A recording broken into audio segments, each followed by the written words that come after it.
como saber o percentual de gordura adequado. Com certeza você já ouviu falar, né, tal pessoa falando assim, o artista ali tem 8% de gordura, ou o atleta tem 6% de gordura, ou então a blogueira fitness ali tem tantos por cento. Então se você mesmo já fez uma avaliação, você sabe quanto você tem, né, e às vezes tem lá uma tabelinha quanto que seria o ideal para você. Eu quero começar aqui te falando, né, sobre medidas e avaliações, uma matéria que eu tive lá na faculdade, que é importante que você primeiro tenha isso claro na sua cabeça. A avaliação, ela depende de um protocolo. O que é isso, né? É uma equação que vai utilizar, né, aquelas dobras cutâneas, ou se for uma bioimpedância, né, qual foi a frequência da onda que passou ali pelo seu corpo, né, se vai passar somente nas pernas, subir até o quadril e descer, aquela bioimpedância que só mede os pés, se vai subir mais porque é aquela que tem nos pés e nas mãos, então uma corrente que vai passar pelo seu corpo inteiro. A marca Y comparada com a marca X, né, quando você faz uma avaliação física, foi com um nutricionista, né, foi com uma fisioterapeuta, foi com um educador físico, foi uma pessoa que fez ali as dobras cutâneas em você, ou foi um aparelho, é importante que você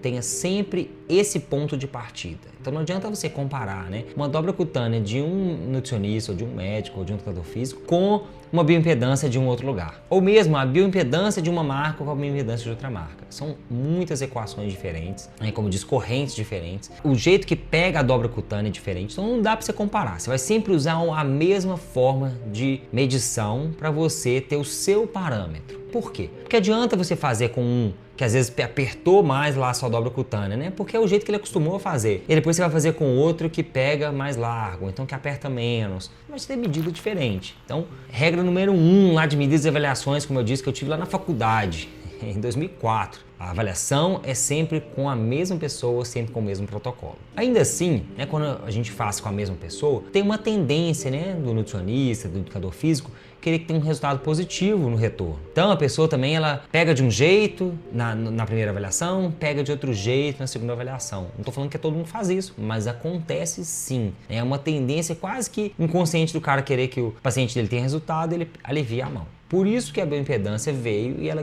tem resultados muito mais consistentes. Mas é importante também que você faça somente na mesma máquina, nas mesmas condições do dia. Então não adianta você fazer uma vez de manhã, depois de noite, depois do almoço, depois de ir no banheiro, depois de beber 1 litro d'água. Sempre nas mesmas condições, com a mesma marca. Então isso vai diminuir a chance de ter alterações que acontecem no nosso corpo ali ao longo do dia, né? E também diminuir ali a chance de você cair numa equação diferente. Então sempre com a mesma marca, o mais próximo do horário possível, repetindo aquelas condições. E agora a gente começa a entrar assim, o que aquela avaliação mostra, né? O percentual de gordura de uma bioimpedância, por exemplo. Ela pode mostrar ali, né, quanto de massa muscular você tem, quanto de massa óssea você tem, quanto de massa de gordura você tem, né? Você tem ali seu peso total, né? Tem sua altura, então já começa a medir ali o seu percentual de gordura. Tem algumas marcas que mostram até quanto que é de gordura visceral, quanto que é de gordura subcutânea, né? Essa aqui da pele que você consegue pegar. Então é importante que você comece a entender alguns parâmetros para você ter comparação. Primeiro de tudo, como eu disse, mesma marca, mesma pessoa, mesmo horário, mesmos moldes, vamos chamar assim, mesmos moldes de avaliação.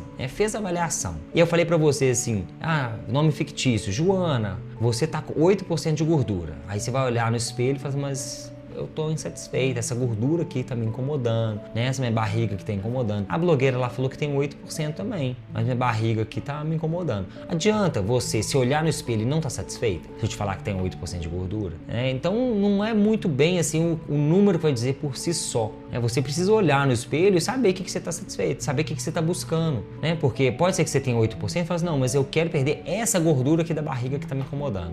Eu quero saber que número que tá aí. E o espelho, ele dá um feedback muito bom para as pessoas, porque o espelho é o que você olha todo dia, ele vai te falar assim, você tá bem, você tá satisfeito com o que você tá vendo, você tá feliz com isso aqui que você tá vendo, né? Muitas vezes na minha consultoria eu só uso foto e espelho, né? Porque essas pessoas que não estão na mesma cidade, né? Então à distância a pessoa tira a foto, começa a consultoria e tira depois. Por quê? Porque ela vai ver no espelho e vai se sentir satisfeita com aquilo que ela tá vendo. Pode estar escrito lá na bioimpedância dela que ela tem 50% de gordura, mas ela tá vendo os gominhos da barriga. Então ela tá muito feliz que ela conseguiu finalmente ver os gominhos na barriga. Não adianta eu falar que tem percentual né? Mas esse percentual ser com um cálculo que fez com que a pessoa se sinta muito insatisfeita ainda com aquele número, mas satisfeita com o espelho. Se a pessoa está olhando no espelho ali, ela pode estar com, por exemplo, um homem com 14% de gordura. Ele está muito feliz com o que ele está vendo no espelho. Aí ele vem 14%, nossa, um amigo meu tem 10, eu tenho 14. Mas você estava feliz com o que você estava vendo no espelho? Então, homens saudáveis, a gente pode colocar aí, né? Por exemplo, entre 10 e 20%, você vai estar numa faixa boa. Abaixo de 10% normalmente são pessoas atletas, né? Que tem ali o corpo, né, como instrumento de trabalho. Elas precisam colocar o corpo numa máxima performance e essa máxima performance não pode também ficar carregando um peso que não ajuda muito, né? As gorduras são importantes no nosso corpo, elas ajudam a produzir hormônio, mas o excesso de gordura não é bom. Então, dependendo da atividade física ali que a pessoa exercer, né, do esporte dela, ela tá ali com um arrasto, que a gente chama de um peso extra, que não ajuda na contração muscular, não ajuda em nada. Um corredor de 100 metros raso, faz sentido ele ter 5 kg de gordura a mais? Não, essa gordura tá só pesando ali para ele. Cada passada que ele vai ter que fazer mais força para mover 5 kg para frente, né? Mas, por exemplo, um ultramaratonista, né, que corre 80, 100 km, né, tem um pouco de gordura corporal, pode ajudar ele. Por quê? Porque por mais que ele tenha ali alguns sachês de gel, de carboidrato que ele coma, para ele completar, né, chegar no próximo ponto, ele também precisa de gordura. Então você vai ver que uma pessoa é muito magra, mas ela não é definida igual o Usain Bolt, né, igual um corredor de 100 metros rasos. Então, dependendo do esporte, né, pode ser que a pessoa tenha um pouco de gordura visceral a mais que a outra. Mas passou ali de um certo número, não é bom nem para um ser humano que não é atleta, né? Então começou a passar de 20, 25, para o homem já levantou a antena. Né, já não é bom mais, vale a pena jogar isso para baixo. E provavelmente se você está com mais do que 20%, mais do que 25%, já vai ser uma quantidade que você olha no espelho e também não está satisfeito. Se você gostaria de perder aquela gordurinha que está aqui na barriga, aquela gordurinha que está aqui do lado, você está sentindo um rosto um pouco inchado, então já é uma gordura que você vai ficar incomodado com a sua imagem. Para mulheres, a gente coloca aí uns 5% a mais, né? Mulheres têm mais gordura do que os homens, né? Acumulam mais gordura no quadril, né? Na mama, então a gente coloca aí entre, por exemplo, 15 a 25, aproximadamente, mesma coisa, olhou no espelho, está satisfeita, tem mulheres que têm menos, tem um biotipo, mas a mesma coisa do homem, né? Entre 15 e 25 pode ser um tanto bom, desde que a pessoa olhe no espelho e comece a ficar satisfeita. Passou disso, também levanta a antena, né? Ali no 25 já é no limite, né? Vamos pôr ali uns 22, 23, então a pessoa tem 27, a pessoa tem 30, levanta a antena, né? Porque ela já está com uma quantidade de gordura acima do ideal, né? Acima do ideal, a pessoa começa a ter muita gordura, começa a ter um monte de problema metabólico também. Fica com gordura, né, nos seus vasos sanguíneos, eles entopem, aumenta o risco de infarto. As gorduras viscerais fazem com que o seu corpo desregule, né? Então desregula a função do fígado, desregula a função de rim, né? Começa a ter um problema aqui que aumenta muito o risco de infarto com esse tipo de acúmulo de gordura visceral. Então o excesso de gordura é ruim para o nosso corpo.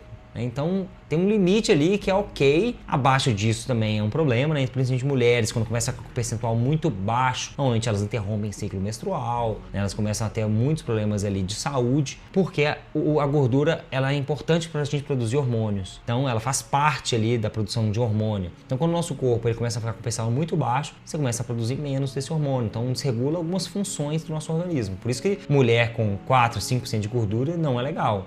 Essas atletas que são muito secas, normalmente elas não têm um ciclo menstrual todo regular, né? É bem alterado isso aí. Então, mulheres, né, um percentual muito baixo é um problema e, obviamente, percentual alto também é um problema. Mas como atingir um percentual de gordura, né, que você fica satisfeito olhando no espelho, que você fica satisfeito ali olhando o número? Então você precisa fazer atividade física, né? Você precisa ganhar mais músculos. Os músculos, eles aumentam, né, seu gasto calórico total, né? Quanto mais músculo você tem, você aumenta esse gasto calórico, né? Você tem mais lugar de armazenar glicogênio, então isso aí também ajuda a diminuir a sua resistência à insulina, né? Então você melhora o que a gente chama de melhorar a sensibilidade à insulina quando você ganha mais músculos. Você melhora o seu sistema cardiorrespiratório como um todo, então a sua circulação melhora. Então se você estava ali com problemas de veia entupida, né, você começa a melhorar, né, os vasos, eles movimentam, né, eles incham e fecham, então você melhora essa mobilidade ali, né, ou motilidade também dos vasos. Então é muito importante fazer atividade física para que você melhore tanto o aumento de percentual,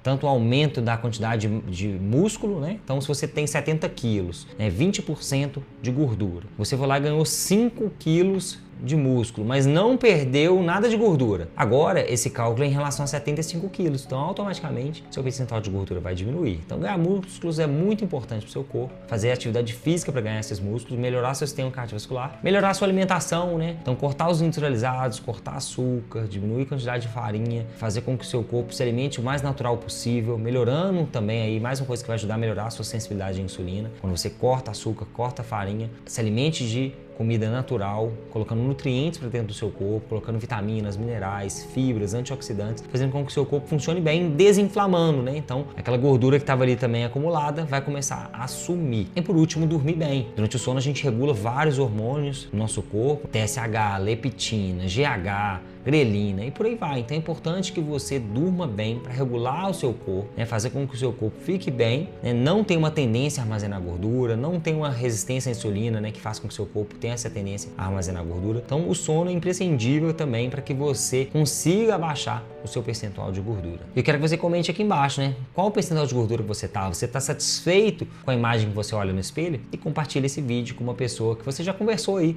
sobre o percentual de gordura, para ela entender a importância de como usar os parâmetros corretos. Lembra de se inscrever aqui no canal para sempre receber os vídeos em primeira mão. E eu vou deixar aqui na sequência um vídeo sobre como perder gordura sem perder massa muscular. Tenho certeza que você vai gostar. Até mais!